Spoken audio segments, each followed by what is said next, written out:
Hello बच्चों, कैसे हो आप सब। पिछले लेक्चर में हमने बात किया था वहिष्टोन सेतु क्या होता है और वहिष्टोन सेतु का सिद्धांत निकाला था अपनों ने संतुलन अवस्था के लिए। तो एक बात ध्यान देना, आज का जो टॉपिक है वो है वहिष्टोन सेतु की संतुलन अवस्था के लिए प्रतिबंध किरचॉफ के नियम से। जो अपनों ने वहिष्टोन सेतु की संतुलन अवस्था के लिए प्रतिबंध निकाला था, क्या था? P अपोन में Q equals to R upon में S, ये प्रतिबंध निकाला था। आज अपने को ये प्रूफ करना है किरचॉफ के नियम से। ठीक है, एक बात और बता देता हूं, वहिष्टोन सेतु की संतुलन अवस्था, जहां पे भी वहिष्टोन सेतु की संतुलन अवस्था की बात कर ले तो वहां पे जो Ig का मान होगा वो कितना होगा? 0 होगा।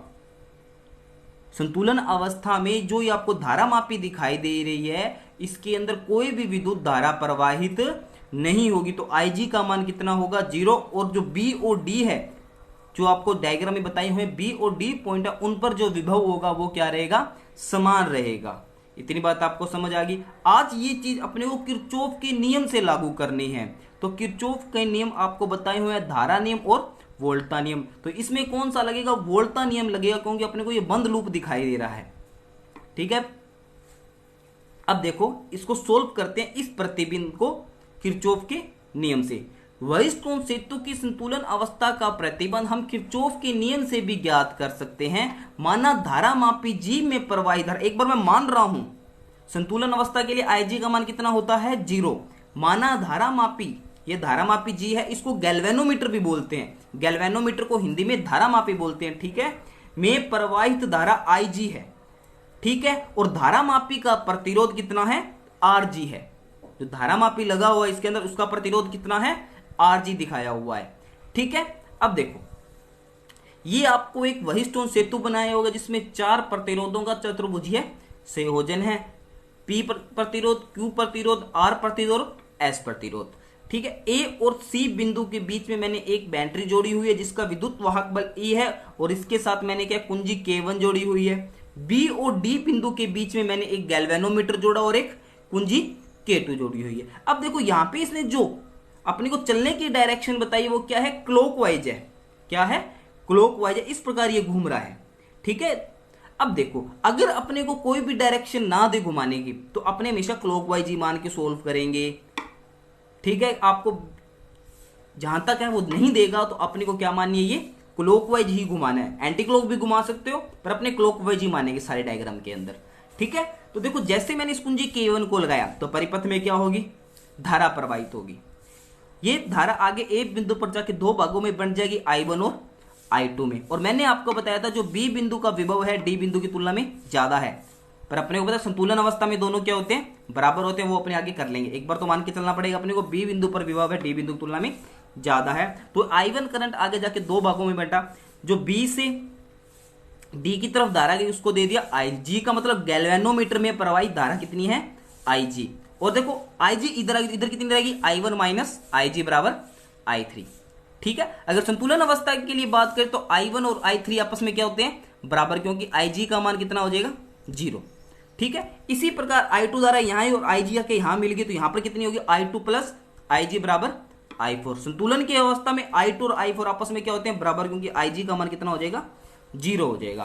तो सबसे पहले देखो अपने एक बंद लूप की कल्पना करते हैं, A B D A। देखो ये आपको बंद लूप, देखो ये जो K2 आपको खुला दिखाई दे रहा है एक्चुअली में ये बंद होता है। बंद करेंगे तभी धारा प्रवाहित होगी ना। ये क्या होता है? बंद होता है। तो ये क्या बन रहा है? एक बंद लूप बन रहा है। इसमें क्या जुड़े हैं? प्रतिरोध जुड़े हैं। तो कौन सा नियम लगेगा? किरचॉफ का द्वितीय नियम, वोल्टा का नियम। और उसके लिए मैंने आपको 4 बिंदु बताए हुए हैं, वो आपको अच्छे से याद होंगे, वही आज अपने अप्लाई करेंगे यहाँ पे। तो देखो वहिष्टोन सेतु के बंद loop A B D A में किरचॉफ का वोल्टा नियम लगाएंगे। क्या लगाएंगे? वोल्टा नियम। और अपने को जो डायरेक्शन बताई हुई चलने की वो क्या है? क्लॉकवाइज है। क्या है? क्लॉकवाइज। तो सबसे पहले अपने इस P प्रतिरोध के सिरों पर क्या निकालेंगे? विभवांतर निकालेंगे। तो देखो अपने जो विद्युत धारा की दिशा है P प्रतिरोध पर, किस दिशा में है? इस दिशा में विद्युत धारा I1। और जो अपने चलने की डायरेक्शन देखो कहां है? इसी डायरेक्शन में घूम के अपन इसी डायरेक्शन में आएंगे ना। देखो इस प्रकार, मतलब I1 और जो अपने चलने की डायरेक्शन वो क्या है? सेम है। तो पी बिंदु जो पी प्रतिरोध है उसके जो सिरों पर जो विभवांतर आएगा वो क्या आएगा, धनात्मक आएगा। विद्युत धारा की दिशा और अपने चलने की दिशा दोनों एक है तो विभवांतर क्या होगा, धनात्मक। तो इस प्रतिरोध के सिरों पर विभवांतर कितना होता है, V बराबर आई आर। आई का मान कितना, I1, और प्रतिरोध कितना है P, तो कितना आ जाएगा I1 P। ठीक है, अब अपने धारामापी में निकालेंगे। देखो ये अपने चलने की दिशा से घूम के ऐसे आएंगे ना, वापस इसी डायरेक्शन में आएंगे चलने की दिशा, और IG करंट भी क्या है, इसी दिशा में है, तो विभवांतर कितना होगा गैल्वेनोमीटर के सिरों पर, वो भी धनात्मक हो जाएगा। इसमें धारा कितनी आ रही है, IG, और गैल्वेनोमीटर का धारा मापी का जो प्रतिरोध है वो कितना है, RG, तो प्लस IG RG। ठीक है, अब अपने बंद लूप कल्पना करें तो एक ये प्रतिरोध रह गया R, इसके सिरों पर विभवांतर। अब देखो जब अपने घूम के किधर आएंगे, इधर जाएंगे, ऊपर की तरफ जाएंगे, और धारा कहां आ रही है, नीचे की तरफ आ रही है। दोनों की डायरेक्शन क्या, एक दूसरे के विपरीत है। अगर विद्युत धारा की दिशा और चलने की दिशा एक दूसरे के विपरीत है तो प्रतिरोध के सिरों पर जो विभवांतर होगा वो क्या होगा, ऋणात्मक होगा। तो कितना आ जाएगा, -I2R बराबर कितना हो जाएगा, 0। ठीक है, मैंने आपको बताया था किसी संधि पर जो टोटल वोल्टताओं का योग होता है वो कितना होता है, 0 होता है। ठीक है, इतनी बात आपको समझ आ गई। ये आ गई समीकरण नंबर 1। अपनों निकाले इस लूप के लिए A B D A के लिए। यही सेम काम अपने को क्या करना पड़ेगा, B C D B में। तो मैं ये वो समीकरण यही सोल्व करके दिखा देता हूं आपको, क्योंकि पीछे डायग्राम नहीं बनो नेक्स्ट पेज पे। तो देखो loop B C D B में। ठीक है, अब देखो चलने की डायरेक्शन इसमें भी क्या है, क्लॉकवाइज है। क्या है, क्लॉकवाइज। तो सबसे पहले देखो अपने Q के सिरों पर प्रतिरोध निकालेंगे। ठीक है, इसमें धारा कितनी प्रवाहित हो रही है, देखो I1 माइनस IG, I3 नहीं लिखेंगे, जो एक्चुअली कितनी है I1 माइनस IG। धारा कितनी है, I1 माइनस IG, और इसकी डायरेक्शन कहां है, I1 माइनस IG की धारा के नीचे की तरफ है। और देखो अपने घूम के आएंगे तो इस प्रतिरोध के सिरों पर वो भी डायरेक्शन कहां आएगी, नीचे की तरफ। मतलब I1 माइनस IG की दिशा और अपने चलने की दिशा दोनों क्या है, एक ही दिशा में। तो विभवांतर क्या होगा, Q के सिरों पर धनात्मक होगा। कितना होगा, धनात्मक। तो इसका ये मैंने प्रतिरोध लिख दिया IR। ठीक है, अब अपने S के सिरों पर निकालेंगे। S में देखो चलने की दिशा आपको ये दिखा रही है, कहां आ रही है, नीचे की तरफ आ रही है, और धारा कहां है, ऊपर की तरफ। तो विभवांतर S के सिरों पर ऋणात्मक, तो -I2 plus IG S, sorry R नहीं S। अब आ गया धारामापी। देखो धारामापी में अपने जाएंगे ऊपर की तरफ, चलने की दिशा कहां है, ऊपर, धारा कहां आ रही है, नीचे, दोनों एक दूसरे के विपरीत। तो विभवांतर क्या होगा, ऋणात्मक, -IG RG बराबर क्या आ जाएगा, 0। ये आपको समीकरण समझ आई। समीकरण 1 भी आपको समझ आ गई होगी।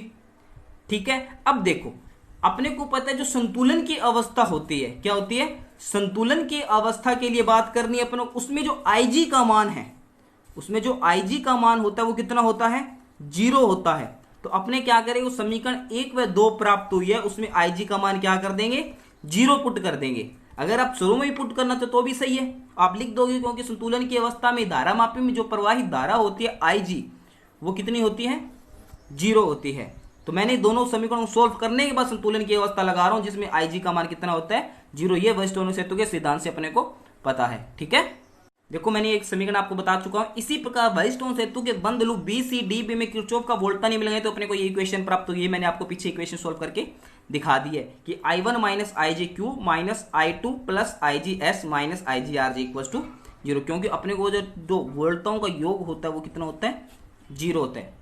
ठीक है, अब देखो लेकिन वेस्टर्न सेतु की संतुलन अवस्था में, जो वेस्टर्न सेतु की संतुलन अवस्था होती है उसमें IG का मान कितना होता है, 0 होता है। याद रख लेना, अगर क्वेश्चन में डायरेक्ट बोल रहा है कि वेस्टर्न सेतु संतुलन की अवस्था में है, न्यूमेरिकल करेंगे अभी अपने, और उसके लिए ये नहीं बोलेगा IG 0, तो अपने को बताना है कि उसमें IG का मान कितना होता है, 0 होता है। अगर संतुलन अवस्था नाम आ गया तो IG का मान 0। तो समीकरण 1 व 2 से, तो समीकरण 1 में अपने क्या करेंगे, IG का मान 0 रखेंगे, तो अपने पास इक्वेशन कितनी रहेगी, I1P माइनस I2R, क्योंकि IG तो 0 हो जाएगा, RG वो भी 0 हो जाएगा, बराबर 0। तो I1P बराबर कितना आ गया, I2R। इसको मैंने इक्वेशन नंबर दे दी 3। अब बात करते हैं समीकरण 2 में। देखो समीकरण 2 में IG का मान यहाँ पे 0, तो कितना रहेगा I1Q, ठीक है, माइनस IG 0 तो I2S, ये सारा 0 हो जाएगा, IG 0 गुणा में सारा 0।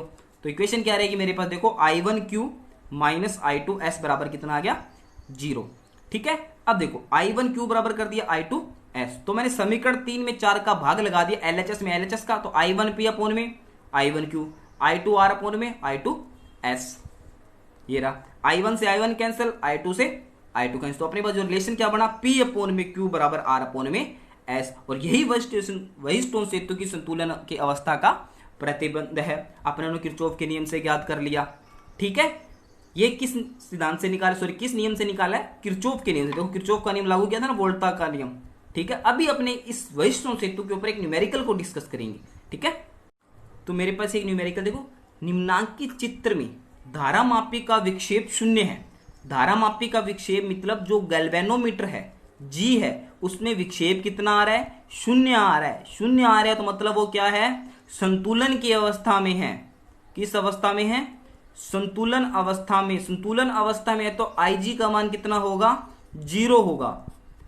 पता लग गया ना, इसने डायरेक्ट बोल दिया धारामापी का विक्षेप 0 है। विक्षेप 0 है तो गैल्वेनोमीटर में प्रवाहित धारा कितनी होगी, 0 होगी, तो वो क्या होगा, संतुलन अवस्था में होगा। तो R का मान ज्ञात करो। तो देखो ये अपने को एक गैल्वेनोमीटर, सॉरी वेयरस्टोन सेतु का डायग्राम बनाया हुआ है। इसमें देखो इस जो ये कौन कौन सा प्रतिरोध है, P होता है, ये Q होता है, ये R होता है और ये S होता है। ये अपने को याद रखना है, कहाँ मैंने P जोड़ा था और कहाँ मैंने Q जोड़ा था। ये P अपोन में Q, R अपोन में S, इन दोनों भुजाओं का अनुपात बराबर इन दोनों भुजाओं का अनुपात आपस में क्या होता है, बराबर होता है। तो ये क्या कह रहा है, इस R का मान ज्ञात करना है जो इस Q प्रतिरोध के साथ समांतर क्रम में जुड़ा हुआ है, ठीक है। तो देखो अपनों ने इसने क्या बताया, धारामापी विक्षेप 0 है तो IG बराबर 0। तो जो वेयरस्टोन सेतु हो वो क्या होगा, संतुलन अवस्था में, और संतुलन अवस्था में जो प्रतिबंध होता है वो कितना होता है, P अपोन में Q बराबर R अपोन में S। अब देखो P की वैल्यू अपने को पता है कितनी है, 100। ये किसकी है, R की, ये भी पता है, और S की पता है। क्या अपने को Q की वैल्यू कंफर्म पता है, नहीं है। तो अपने क्या करेंगे, पहले इस समांतर क्रम संयोजन को क्या करेंगे, सोल्व करेंगे।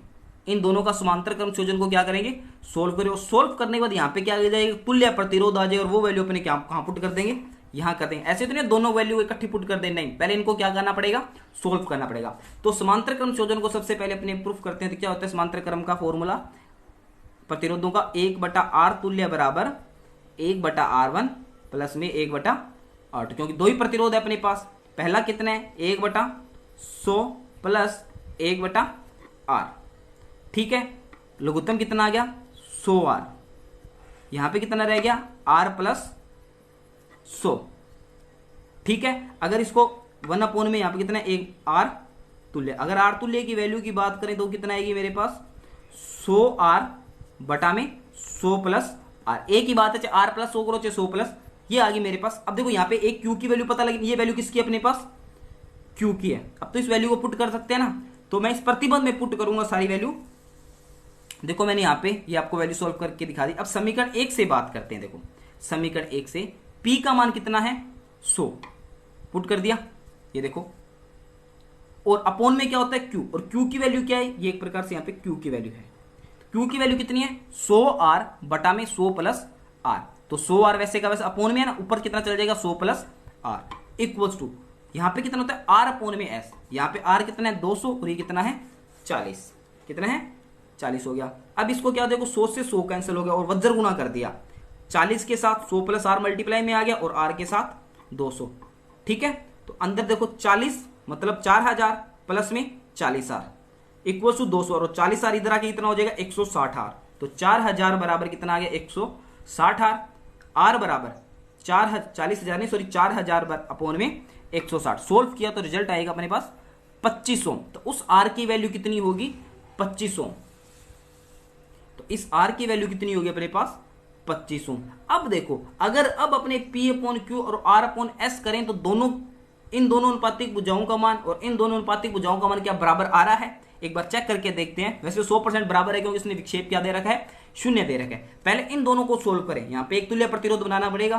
तो इसका जो रिजल्ट कितना मिलेगा मैं यहाँ पे डायरेक्ट कर लेता हूँ, 1 अपोन में 100, 1 अपोन में 25। रिजल्ट मिल गया ना अपने 1/r, क्यू कर लो, जो क्यू की वैल्यू है। ठीक है, अब यहां पे एलसीएम कितना आया 100, यहां पे कितना मिला 1 प्लस यहां पे कितना मिला 4, कितना आया 5/100, तो कितना हो जाएगा क्यू की वैल्यू 100/520, कितना रह गया यहाँ पे क्यू का मान कितना आया 20। अब देखो सारे रिजल्ट सोल्व करते हैं, जो प्रतिबंध था P/Q R/S। ठीक है, ये रहा अपने पास, P की वैल्यू कितनी है 100, Q की वैल्यू सोल्व करें तो कितनी आई 20, 200/40, 20 5 100 और 40 को 5 से गया, देखो दोनों आपस में क्या आ रहे हैं बराबर आ रहे हैं। तो ये क्या होती है संतुलन की अवस्था का प्रतिबंध है, विक्षेप शून्य दिया होता है। ये सारा काम अपनों ने सही किया है। आर का मान निकालना था, सिर्फ ये चीज आपको प्रूफ नहीं करनी थी, मैंने आपको प्रूफ करके दिखा दी है, होता है या नहीं होता, सिर्फ अपने को आर का मान निकालना है जो शून्य विक्षेप की स्थिति उसने दे रखी थी। ठीक है, थैंक यू।